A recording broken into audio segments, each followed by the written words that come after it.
Budget में आमतौर पर ये हमने पिछले कुछ सालों से हर साल ये व्याख्यान देना शुरू किया है, क्योंकि आजकल लोगों को ये अर्थव्यवस्था कैसे चल रही है उसके बारे में जब से गोदी मीडिया पूरा मीडिया पर हावी हो गया तो हमको पता ही नहीं चलता कि देश की अर्थव्यवस्था कैसे चल रही है। सिर्फ जुमले सुनने को मिलते हैं, एक तरफ जुमले सुनने को मिलते हैं लेकिन उधर जेब खाली होती चली जाती है। तो इसीलिए देश की वास्तविकता क्या है, अपेक्षा क्या है और वाकई बजट में क्या हुआ, इसके बारे में हम लोगों ने पिछले कुछ सालों से हर साल बजट का विश्लेषण रखते हैं।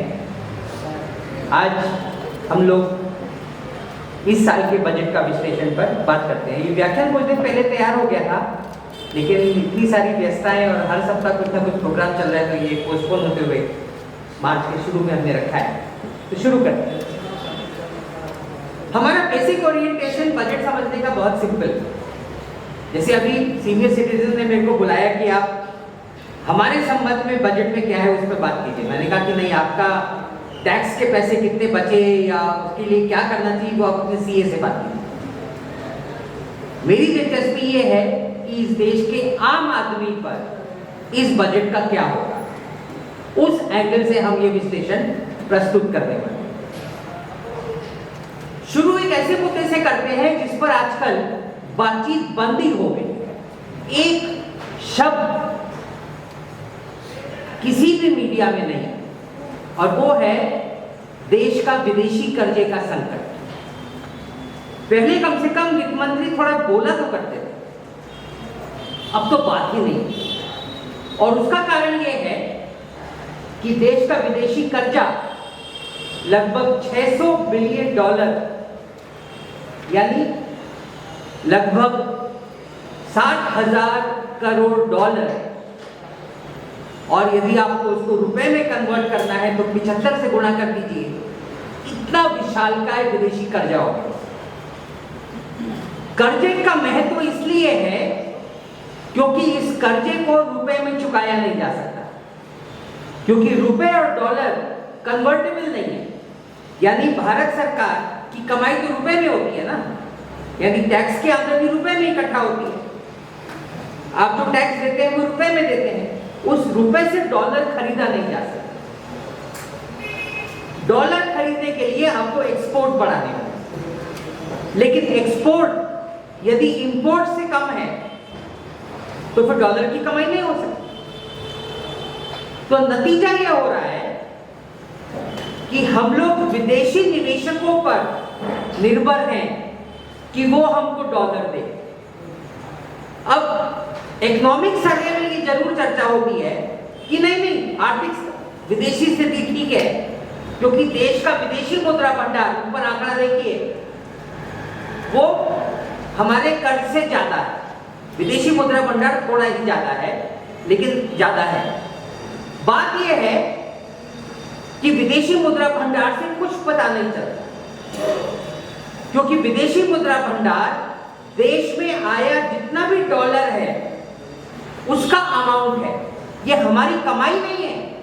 ये विदेशी निवेशक जब भारत में आते हैं स्टॉक मार्केट में पैसे खर्च करने के लिए, कोका कोला आती है कोका कोला का प्लांट लगाने के लिए, अमेज़न भारत में आता है कुछ बिजनेस शुरू करने के लिए, तो वो जो डॉलर लेकर आते हैं वो अंत में भारत सरकार के पास पहुंचता है। तो ये वो विदेशी मुद्रा भंडार है, यानी हमारी कमाई नहीं है। वो जिस दिन चाहे उसको वापस ले जा सकते हैं। हम विदेशी निवेशकों पर निर्भर हो चुके हैं। वो हमारे ऊपर शर्तें लगाते हैं कि तुम ऐसा करो तो तुम्हारे देश में डॉलर हम रखे रहेंगे, यदि तुम हमारी बात नहीं मानते तो हम चले। और यही कारण है कि 3 कृषि कानून आए, क्योंकि मोदी सरकार राष्ट्रवाद की कितनी भी बड़ी बड़ी बातें करे, ये विदेशी निवेशकों के सामने साष्टांग दंडवत कर रही है। वो जो कहते हैं ये सुनते हैं। उनके कहने पर 3 कृषि कानून आए बहुत आंदोलन हुआ, तभी वो वापस गए। लेकिन अब पर्दे के पीछे से कुछ नए कानून आ रहे हैं जिसकी हम आगे चर्चा करें, क्योंकि बाहर के लोग इनकी बाह मरोड़ रहे हैं। वही रिटेल में हो रहा है। अमेजन वगैरह ये जो छोटे व्यापारी हैं, इनको जो खत्म करने की तरफ बढ़ रहे हैं। आपको मालूम होगा आजकल सीधे ऑनलाइन से दुकानों पे सप्लाई हो रही है, डिस्ट्रीब्यूटर्स का पूरा नेटवर्क खतरे में पड़ गया है। सब उन्हीं की शर्तें। तो देश एक प्रकार से आर्थिक रूप से उनके नियंत्रण में यहां की अर्थव्यवस्था जा चुकी है। तो ये जो इकोनॉमिक सर्वे की लाइन है कि देश के बाह्य खाते की स्थिति संतोषजनक है, ये शुद्ध झूठ है। और इसीलिए वित्त मंत्री ने बाह्य खाते की चर्चा एक लाइन में भी नहीं की बजट भाषण में। तो चलिए अब देश की आंतरिक स्थिति पर बात करते हैं। ये बजट का गाबा है। वैसे पहले वाला मुद्दा भी उतना ही महत्वपूर्ण है, लेकिन अब वित्त मंत्री सिर्फ इसी पर फोकस कर रहे हैं, तो आंतरिक स्थिति पर बात करें। देश में बेरोजगारी का संकट भयंकर हो चुका है। ये एक छोटा सा वीडियो देखिए। ये राइट्स जो हुए थे देश में, दशकों बाद रोजगार को लेकर दंगे हुए।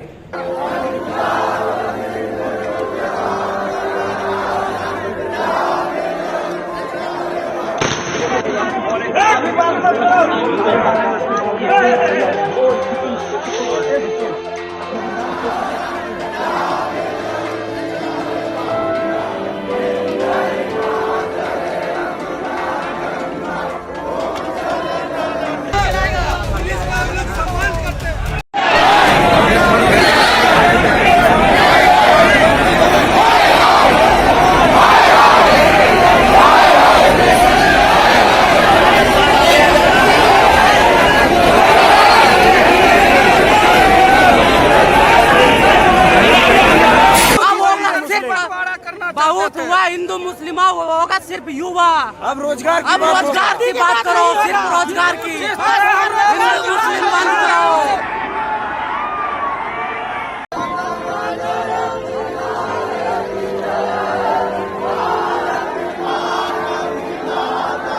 इतनी भयंकर परिस्थिति है।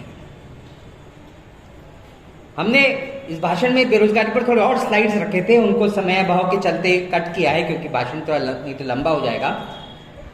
हमारा अंदाज है कि देश में बेरोजगारी का स्तर 50% पार कर चुका है।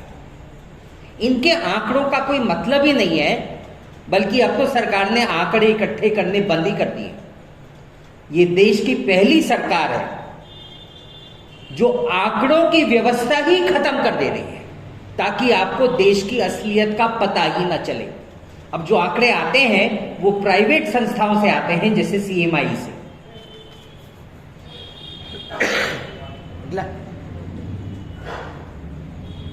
ये आंदोलन क्यों हुआ था? मामला बहुत सिंपल है।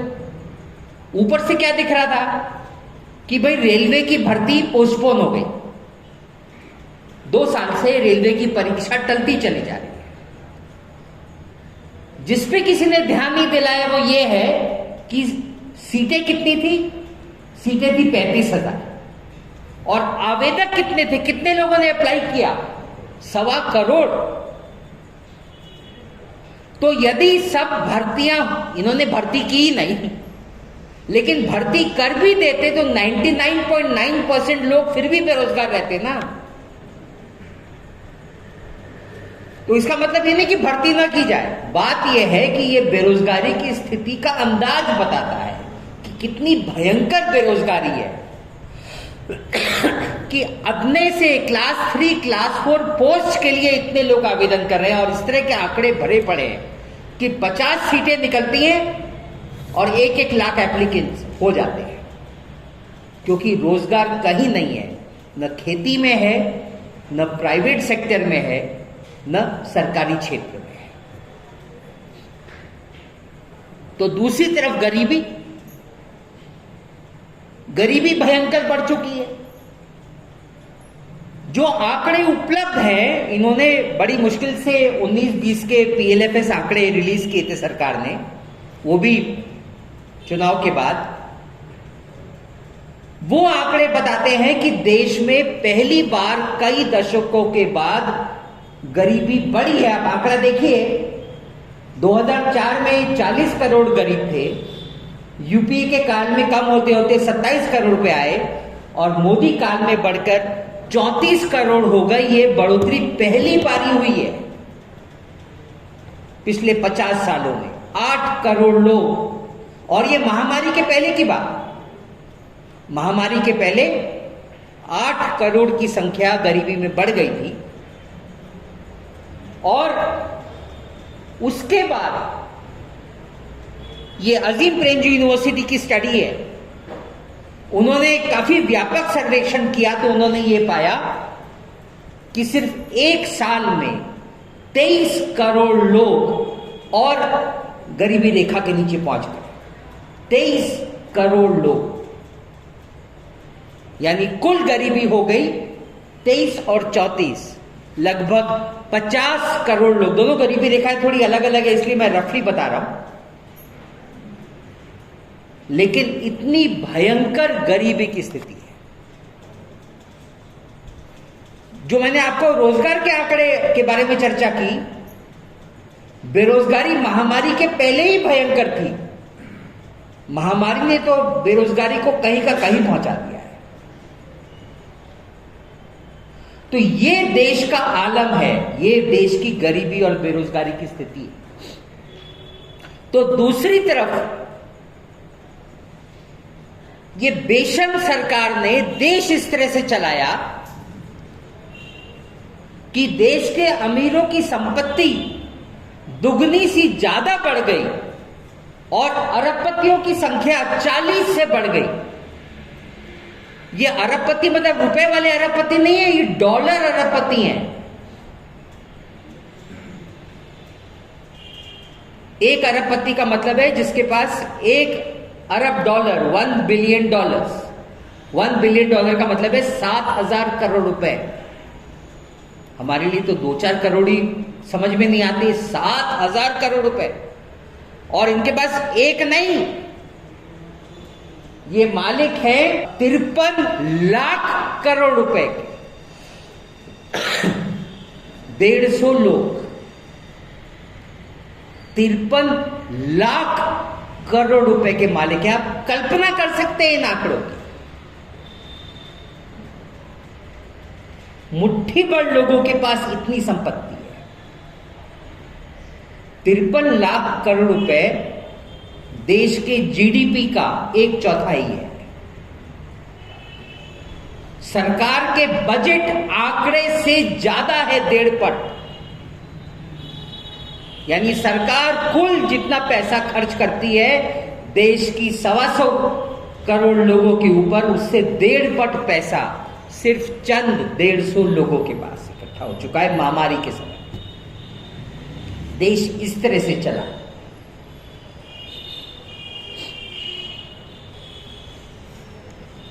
एक तरफ गरीबी बेरोजगारी आसमान छूने लगी, उधर अमीरों की संपत्ति इतनी बढ़ गई। तो देश में जो गरीबी बदहाली बहुत बढ़ी, उसका मुख्य कारण था सरकार का रिलीफ पैकेज, जो कि नहीं था, नाम मात्र के लिए था। इन्होंने घोषणा तो बड़ी बड़ी की कि भाई 10% जीडीपी खर्च कर रहे हैं, लेकिन वो सिर्फ वही जुमले थे। वास्तविकता में देखेंगे, उतना समय नहीं है कि उसके विश्लेषण में जाएं। हम लोगों ने इस पर ऑनलाइन में व्याख्यान दिए थे पिछले साल। असल इनका पैकेज तो मात्र जीडीपी का 2% था, 10% नहीं, जो कि दुनिया के ज्यादातर देशों से कम है। कम क्या, बहुत कम है। अब आप इस तरह से भी अंदाज लगाइए ना, अमेरिका ने लगभग अपने जीडीपी का 20% खर्च किया अपनी आबादी के ऊपर। अमेरिका का जीडीपी कितना? भारत से कई गुना। अमेरिका की आबादी कितनी कम भारत से? 1/4। तो उतनी कम आबादी पर उतने ज्यादा जीडीपी वाले देश ने 20% खर्च किया लोगों को राहत देने के लिए, और हमारी सरकार ने इतना सा किया? कुछ किया ही नहीं। बाहर के देशों ने अपने लोगों की तनख्वाहें गारंटी की 80%, 70 से 80% तनख्वाहें गारंटी की कि कंपनी बंद रहेगी, पूरी तनख्वाह मिलेगी। इन्होंने कुछ करने से मना कर दिया। हम बताएंगे आगे कि ऐसा नहीं है कि ये नहीं किया जा सकता। सरकार बहुत कुछ कर सकती है, इन्होंने कुछ किया ही नहीं, क्योंकि इनकी ज्यादा दिलचस्पी थी महामारी का फायदा उठाकर, क्योंकि आप उस समय सड़क पे नहीं आ सकते, तो देश की संपत्ति अमीरों की तिजोरी में डाली जाए। और इसीलिए अमीरों की संपत्ति इतनी तेजी से 2.5 पट एक साल में बढ़ी, रिकॉर्ड वृद्धि हुई है। तो चलिए अब इस पृष्ठभूमि के बाद अब बजट में क्या है उसकी चर्चा करें। कुछ टेक्निकल शब्द पहले बता दें, क्योंकि इसका हम बार बार इस्तेमाल करेंगे। बजट में आमतौर पे 3 शब्द इस्तेमाल होते हैं। एक होता है बजट अनुमान, एक होता है संशोधित अनुमान, और एक होता है वास्तविक। जैसे इस साल का बजट आया, अब इस साल के बजट में अगले साल सरकार कितना खर्च करेगी उसके आंकड़े मिलते हैं, तो यानी वो अनुमान है ना, तो इसलिए उसको बोलते हैं बजट अनुमान। उसी के बाजू में एक कॉलम होता है, उसमें सरकार के इस साल के बजट में बताती है कि पिछले साल हमने कितना खर्चा किया, तो वो संशोधित हो गया ना, यानी पिछले साल में उन्होंने बजट अनुमान दिया था कि हम इस साल कितना खर्च करेंगे, इस साल के बजट में बताया कि हमने इतना खर्चा किया है। लेकिन ये फाइनल फिगर नहीं है, क्योंकि बजट पेश होता है जनवरी के अंत में 1 फरवरी को, और साल चलता है मार्च तक। तो इसीलिए एक्चुअल खर्चा कितना है ये 2 साल बाद पता चलता है, तो इसीलिए वो वास्तविक है। तो इस साल के बजट में पिछले साल से पिछले साल का वास्तविक पता चलेगा और पिछले साल का संशोधित पता चलेगा। देखिए ये बजट का एक अगला, ये बजट का पेज है, ऑफिशियल पेज, उसी का वो फोटो है। तो उसमें देखिए ये हमने 22-23 का डालना चाहिए था, ये 19-20 के उससे लिया है।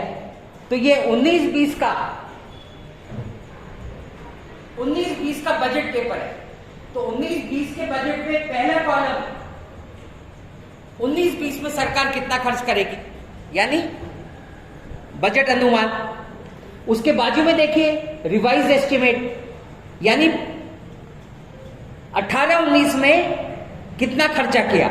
लेकिन क्योंकि 12 महीने का आंकड़ा उपलब्ध नहीं है, जनवरी के अंत में बजट आया ना, और साल कब तक चलता है, मार्च तक चलता है। तो सरकार के पास 10 महीने के आंकड़े होते हैं, उस 10 महीने के आंकड़े से 12 महीने का अंदाज लगाकर बोलती है कि हमारा अनुमान है कि हम इतना खर्च कर रहे हैं, संशोधित है, फाइनल नहीं है। और उसके पिछले साल का तो हो गया ना पूरा फाइनल, तो इसीलिए वो आता है। आखिरी कॉलम देखिए एक्चुअल, कि 2022 के बजट में 2020 का फुल एंड फाइनल फिगर मिल जाएगा, 2021 का काफी अंदाज मिल जाएगा, और 2022 में सरकार बता रही है कि हम अगले साल कितना खर्च करने वाले। ये समझ में आया? ठीक, चलो अब वापस अपने मुद्दे पर पहुंचे जहां पर हम थे। हमने क्या बताया कि देश भयंकर गरीबी और बेरोजगारी की स्थिति से जूझ रहा है, लेकिन हमारी वित्त मंत्री जी के बजट भाषण में ये दोनों शब्द ही गायब है। आप सर्च कीजिए अनएम्प्लॉयमेंट और पॉवर्टी, ये शब्द ही उनके बजट भाषण में गायब है, जैसे कि वो देश में है ही। इकोनॉमिक सर्वे में भी गायब। लेकिन दूसरी तरफ वित्त मंत्री क्या बोल रही है, अर्थव्यवस्था बड़ी चांगली चल रही है। इस साल 9% बढ़ेगी, अगले साल, इस साल मतलब 2021-22 में, बजट जनवरी में आया ना, तो 21-22 में 9% बढ़ेगी और अगले साल यानी अभी आने वाले साल में, अप्रैल से मार्च का साल होता है ना, तो उस साल में लगभग 8 से 8.5% बढ़ेगी। ये वित्त मंत्री का अंदाज। अब इन दावों की बात करें। अब थोड़ा टेक्निकल में मजबूरी में जाना पड़ रहा है। जीडीपी के 3-4 घटक होते हैं, उसमें से पहली बात ये कि जब ये कहते हैं कि इस साल इकोनॉमी 9% ग्रो कर रही है और अगले साल 8% बढ़ेगी, तो असल में ये भूल जाते हैं कि पिछले साल इकोनॉमी जबरदस्त कोलैप्स की थी ना महामारी के साल में, और लगभग 8% कोलैप्स की थी, माइनस में गई थी। तो जब कोई चीज बहुत नीचे आती है तो थोड़ा तो ऊपर जाएगी ही ना। तो मायने क्या रखता है कि 2 साल में कुल मिलाकर कितना हुआ, यानी महामारी के पहले 2019 का जो साल था, 2019 की तुलना में 2021 में हमने कैसे क्या किया, वही हमने तुलना की है। तो 2019 की तुलना में 2021 में जीडीपी सिर्फ 1.3% बढ़ा है, बस। तो इसका मतलब हुआ कि हम 2 साल पहले जहां थे लगभग वही है ना। तो इकोनॉमी में कुछ खास वृद्धि नहीं हुई है। अब अगला कॉलम देखिए। अगला कॉलम है कि लोग जो खर्चा करते हैं उसमें क्या परिस्थिति है। तो आंकड़ा क्या बता रहे हैं, वो माइनस में है। माइनस का मतलब क्या हुआ कि आम आदमी, कुल आबादी ने इस साल जितना खर्चा किया वो 2019 की तुलना में कम है, 3%। लेकिन ऊपरी तबका का तो चांदी हुई है ना महामारी में। हमने अभी देखा अरबपतियों की संख्या कितनी बढ़ गई, अपर मिडिल क्लास को कोई दिक्कत नहीं आई। तो ये औसत है -3, ऊपरी वालों का पॉजिटिव है, तो गरीबों का तो और भी माइनस में जाएगा ना। इसका मतलब है कि गरीब लोगों की ने जो खर्च किया है इस साल, वो 2 साल पहले की तुलना में लगभग -5 या -6% है। इसका मतलब है कि गरीब आदमी आज भी 2 साल पहले की परिस्थिति से काफी ज्यादा गरीब है। तो फिर ये जो इकोनॉमिक रिकवरी थोड़ी बहुत हो रही है, वो क्यों हो रही है? आम आदमी खर्च नहीं कर रहा, तो वो रिकवरी हो रही है क्योंकि सरकार ने अपना खर्चा बढ़ाया। ये बुनियादी इकोनॉमिक सिद्धांत है, ये समझ लीजिए और गांठ बांध लीजिए। जो पढ़ाया जाता है इकोनॉमिक्स में आजकल, वो सरासर झूठ है। इसीलिए हमको आजकल कॉलेज बुलाना बंद कर दिया। पहले मेरे काफी व्याख्यान होते थे कॉलेज में, लेकिन अब पूरा इकोनॉमिक्स सिलेबस का मोदी सरकार ने कबाड़ा निकाला। और हम जब व्याख्यान देते हैं तो वो पूरे पर सवाल उठा देते हैं। तो विद्यार्थी भी टीचर से पूछते हैं कि वो नीरज सर तो ऐसा बोलकर गए थे, तो अध्यापक की कोंडी हो जाती है, तो बुलाते हैं। तो इकोनॉमिक्स का बहुत बुनियादी प्रिंसिपल है, उसको कीन्स का आर्थिक सिद्धांत बोलते हैं। आपने शायद कीन्स का नाम सुना होगा। कीन्स दुनिया के सबसे मशहूर अर्थशास्त्रियों में से है, पिछली सदी के। इंग्लैंड अमेरिका के अर्थशास्त्री थे, दुनिया में बहुत बड़ा नाम है। उन्होंने ये कहा था कि यदि देश में गरीबी हो, बदहाली हो, बेरोजगारी हो, तो सरकार कुछ भी करके उसको अपने खर्चे बढ़ाने चाहिए। भले ही वो गड्ढे खोदे और गड्ढे बंद कराए, यानी कुछ लोगों को बोले गड्ढे खोदो, कुछ लोगों को बोले गड्ढे भरो, यानी कुल मिलाकर कुछ नहीं हुआ, लेकिन लोगों को रोजगार मिला ना, इतना हुआ। और उनका कहना था कि किसी भी तरह से यदि लोगों को रोजगार मिलता है तो जो आदमी कुछ नहीं खरीद रहा वो कुछ खरीदता है, वो खरीदेगा तो साबुन तेल की बिक्री होगी, कपड़ों की बिक्री होगी, कुछ बिक्री होगी तो प्राइवेट इंडस्ट्री को ऑर्डर मिलेगा। बेरोजगार आदमी कुछ नहीं खरीदता, रोजगार मिलने पर आदमी सामान खरीदता। और जब आदमी जो बेरोजगार है, जब उसको रोजगार मिला और उसने कुछ खरीदना शुरू किया तो प्राइवेट इंडस्ट्री को ऑर्डर मिलते हैं।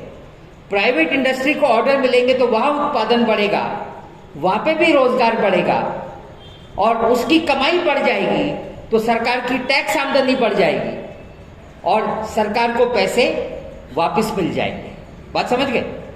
तो सरकार ने किसी भी तरह से उधार लेकर खर्चा बढ़ाया तो इकोनॉमी को उससे चालना मिलती है और इकोनॉमी को चालना मिलती है तो सरकार की टैक्स आमदनी बढ़ जाती है और सरकार की टैक्स आमदनी बढ़ गई तो उसके चलते सरकार को पैसा वापस मिल जाता है जो उसने शुरू में उधार में लिया, तो देश को कोई नुकसान नहीं होता।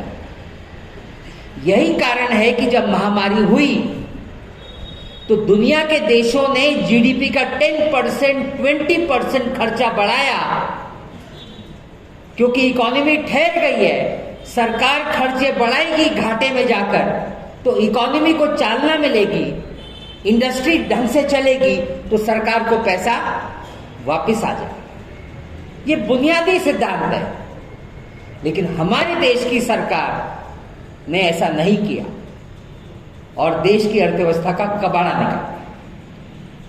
तो कहने का मतलब ये कि जो थोड़ी बहुत इकोनॉमिक ग्रोथ हो रही है वो क्योंकि सरकार ने थोड़ा खर्चा बढ़ाया है उसके चलते है।